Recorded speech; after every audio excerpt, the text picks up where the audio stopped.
On Monday, September 21st, 1908, at 9 o'clock at night, a fire broke out in Rockford. It would eventually destroy an elevator and some surrounding mills, as well as the electric power plant that supplied electricity to the town of Rockford. These were located at the very end of East Market Street, which is basically where the train sculpture exists nowadays. The green box shows the power plant location, and the red box shows the elevator and mill location. The yellow box shows stores that were threatened by the fire, but ultimately they survived.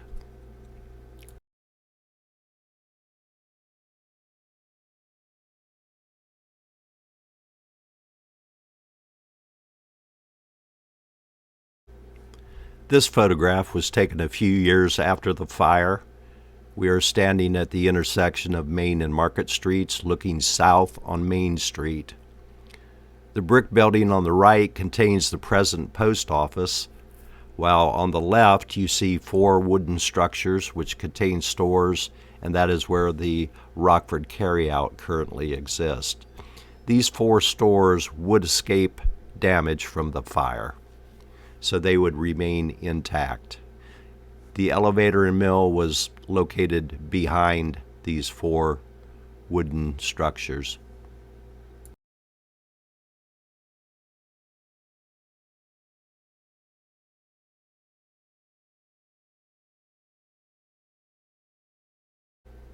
The following information is from the September 22nd, 1908 Daily Standard. The headlines read, "Panic struck Rockford when fire broke out in mill and elevator. Feared entire town would be flame-swept and destroyed." The mills and elevator, property of the Model Milling Company at Rockford, together with the electric light plant, were totally destroyed by fire on Monday night. The fire started about 9 o'clock. The blaze was distinctly visible from Salina. "Send us help. The town is burning," was the message received here at the Salina Fire Department, which gave our people the first intimation that our neighboring town and its people were in peril.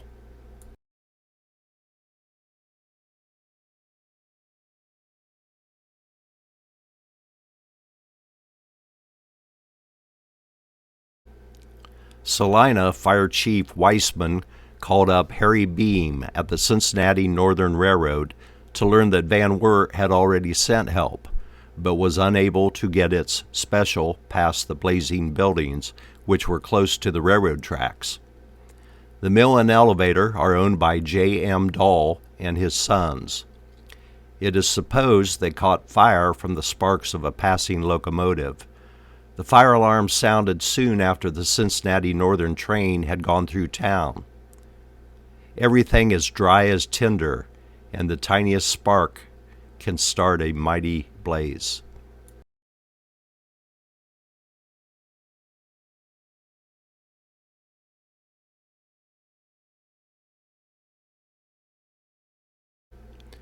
In addition to the big mills and elevator, which were filled with grain, the electric light plant also burned. A car of soft coal on the tracks added further to the fierce fire. The people, terror-stricken and knowing under present conditions that the town was likely to be at the mercy of the flames, started in to empty nearby buildings of their contents. The loss was unnecessarily increased for the fire, because contrary to expectations, the blaze was confined to the territory occupied by the mills and the electric light plant. Robinson's Grocery, Mallory's Drugstore, Smalley's Implement Store, and Mrs. Smith's Millinery Store sustained damages to their stock of goods through the overzealous desire of the people to avert what they thought would be a total loss.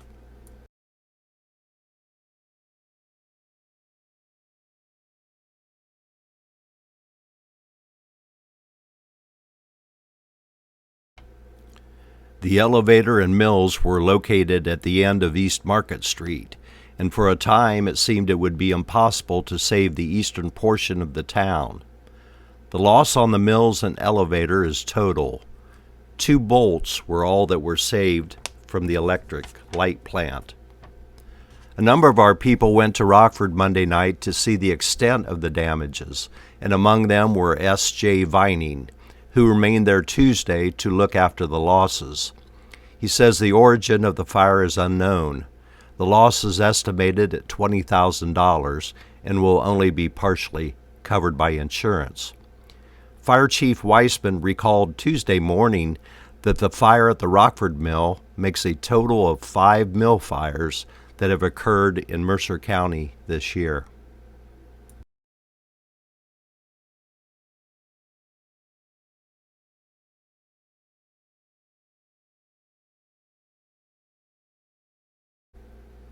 In the newspaper article, it mentions that Van Wert did send equipment and men to help fight this fire. Now, that would have been on the railroad. The locomotive would have a rather short area to park before it would get to the fire, because the elevator was only probably 150 yards from the south side of the river. So quite possibly they might have stopped on the other side of the train trestle and unloaded the equipment and then brought them across the river bridge to help fight this fire. They would have provided steam pumpers to help pump the water from the river to help fight the fire. Now, also in that newspaper article, it mentioned that people tried to help these 4 stores that were threatened by the fire. So they started emptying the goods out into the street or whatever, and probably some of those goods were damaged by water or smoke. So luckily those stores did not burn down, but sounds like they did lose some of their stock of goods.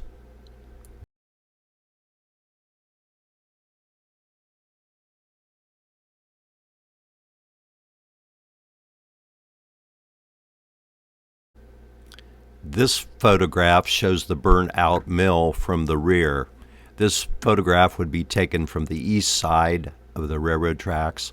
If you notice that crowd of children to the right, that building right there would be the one that was visible in one of the early photos in this presentation, and that would be at the corner of East Market and Main Street.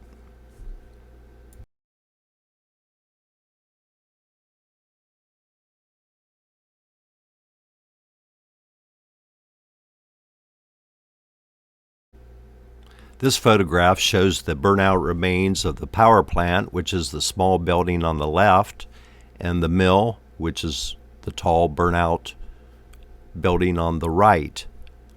So you're looking down East Market Street. The railroad tracks run directly behind these 2 burnout buildings, and the river would be to the left, probably 150 yards. Now in this photograph, if you notice on the right side where it has Rockford O printed in white lettering, that is a small fountain, and that was located directly in the middle of East Market Street. So that gives you a good idea of where this picture was taken. Presently, the train sculpture would spread from the left side of the power plant over to the burnout mill, and that gives you an idea about that. So it burnt down the power plant. Rockford was without electricity for probably 2.5 weeks until they got a temporary power plant up and functioning. Now this original power plant to the left here, that was built in 1899, so that's when Rockford first got their electricity and street lights. So in February of 1909, which would be maybe 5 months or so after this fire. They did build a new building for the power plant, and that was located where Second Crossing Brew Company is. Actually, it was in their main tap room. If you walk into the brewery now, that was where the electricity was produced. And they do have some pictures, large photographs on the wall in the brewery, to give you an idea of what it looked like in that room.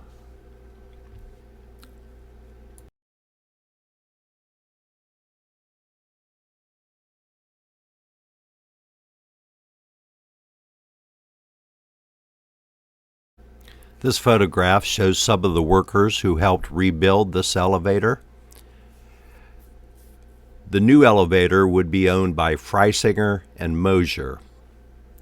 So it's unclear whether Freisinger and Mosier bought the business or bought the land from Dahl and Sons, but it would be under Freisinger and Mosier, and I believe the name would be called the Rockford Milling Company or something similar to that.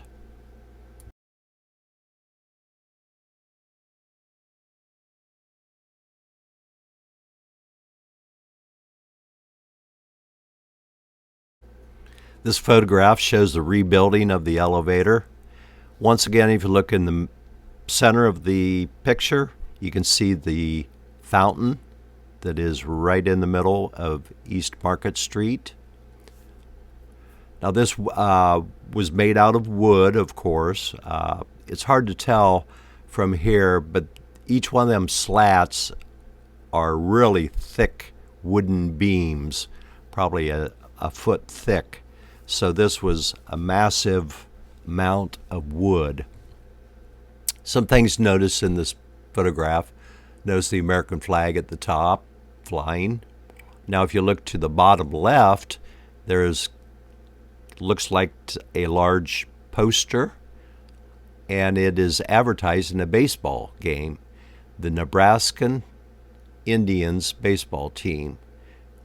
And that baseball game would be played on Thursday, June 10th. It would have been against the local Rockford baseball team out at the Baseball Diamond, which would have been located on the north side of the river, along 118, somewhere out there.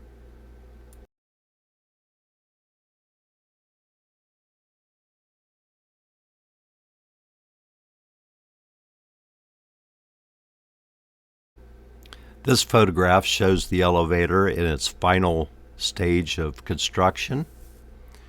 The exterior on most of the elevator it seemed to be maybe corrugated tin or metal type siding that covered most of the surface area.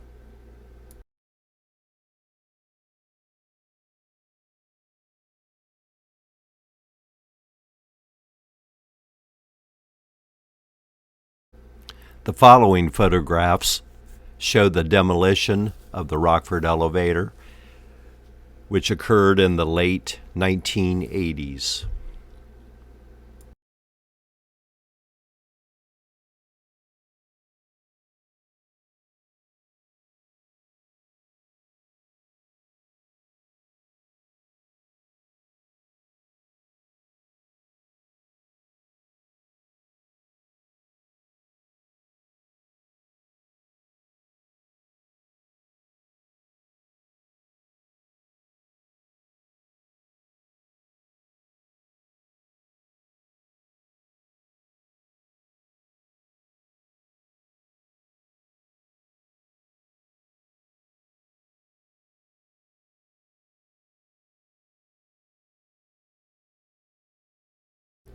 We invite everybody to follow us on our Facebook page, which is called Chains Crossing Historical Society. There we post usually daily updates of current local history, as well as links to our YouTube channel videos.